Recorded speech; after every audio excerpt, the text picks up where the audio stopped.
ค่ะวันนี้วันโกนนะคะ ดอกบัวหลวงก็จะค่อยๆบาน แล้วก็จะสมบูรณ์ในวันพระค่ะ วันนี้ก็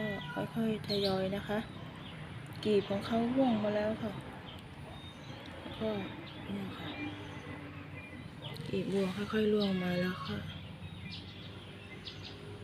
จะบานในวันพระนะคะก็บรรยากาศนี้ไม่ค่อยมี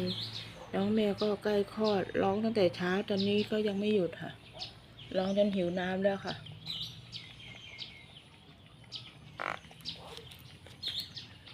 นี่นะคะ